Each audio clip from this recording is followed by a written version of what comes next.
హిమవర్షిని చూసావా? బాగా చూడు.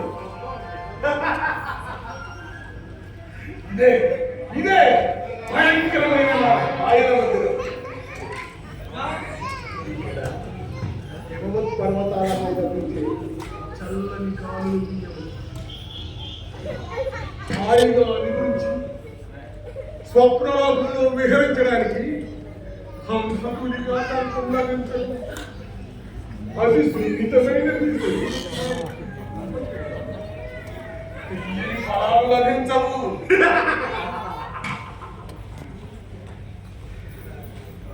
నిద్రపోతున్నప్పుడు హాయిగా వేణలు వేసినట్టు మెత్తగా నీవు మేలుకొనపడానికి పక్షుల కిలకల రావాలు వినిపించవచ్చు. ఇక్కడ నీ మనశాంతిని బద్దం చేయడానికి పురిగి నిజాల కేరింతలు, అస్థి పంజరాల ధైర్యంకాలు, కంకాల వికటాట్టహాసాలు,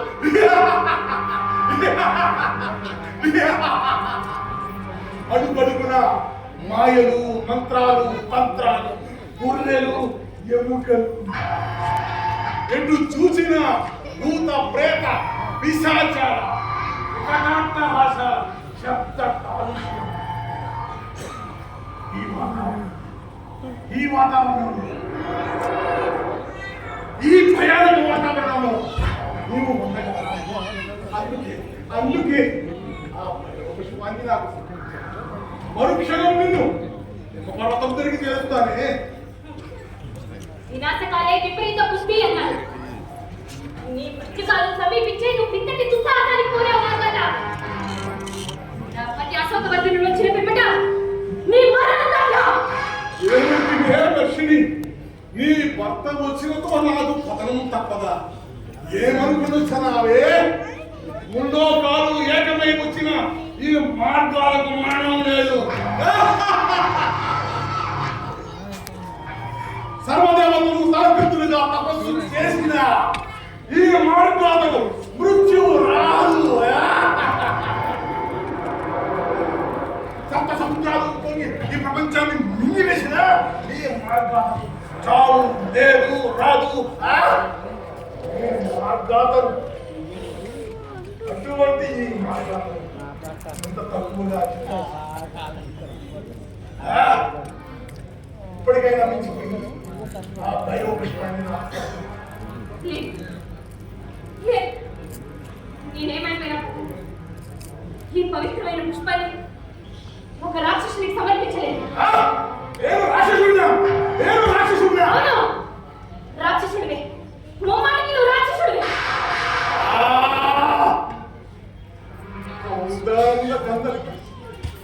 మకరంద సుగంధ సుందర సుకుమార సుగంధ్య మందాకిని సరస్సులో అప్పుడే విరిసిన అరవిరిసిన లేత గులాబీ కావలి. చూడు, ఆ మోము అప్పుడే ఎంతగా చిన్నపోయి కమిలిపోయి వాడిపోయి.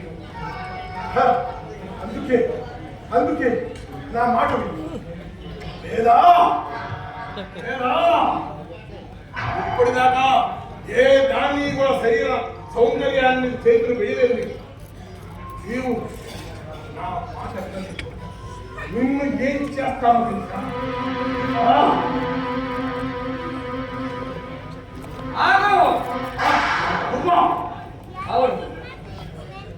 సర్వమానవ సౌరభత్వానికి సంకేతం, శుద్రశక్తుల నాశనానికి నిదర్శనం ఆ భైరవ పుష్పం.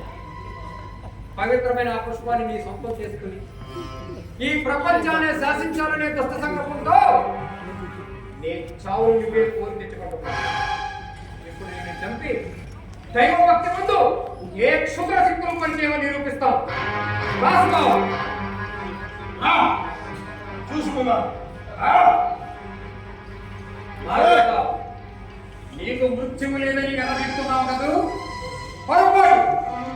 నాకు మృత్యువు లేదని ముక్కోడి దేవతలను ముక్కుని పొరపెట్టిన హిరణ్యకశిపుడు ఏమయ్యాడు?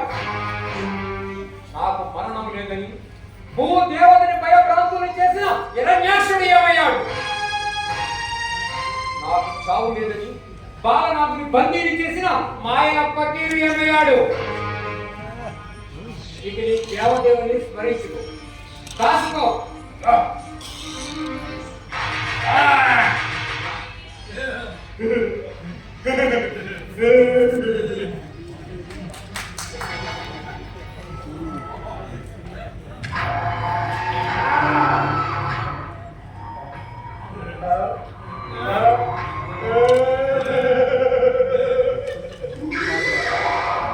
ఈ మార్గాలకు మృత్యువు లేదు, చావు రాదు, గాయం కాదు.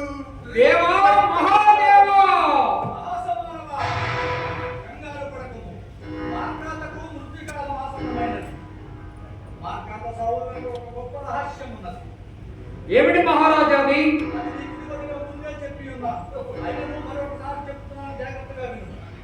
మార్కాత 100 మంది యువకులను ఒకేసారి చంపి వారి వెన్నెముకలతో మహాయజ్ఞం చేసి ఆ యజ్ఞం నందు మధురైన జనులు ఉపవాసముతో నడిచారు. అదే అతని మహోన్నత మంత్రశక్తికి మూల కారణం. అవునా? మార్కాత కలలో కూడా తన వెన్నెముకను భూకాంతిని నిద్రించాడు. అట్లు నిద్రించిన మరుక్షణము అతను మరణించాడు. అర్థమైంది మహారాజా, ఇప్పుడు నాకు బాగా అర్థమైంది. మార్గత, నీకు మృత్యుకాలము ఆసన్నమైంది. కవచ కవచ కాసుకో.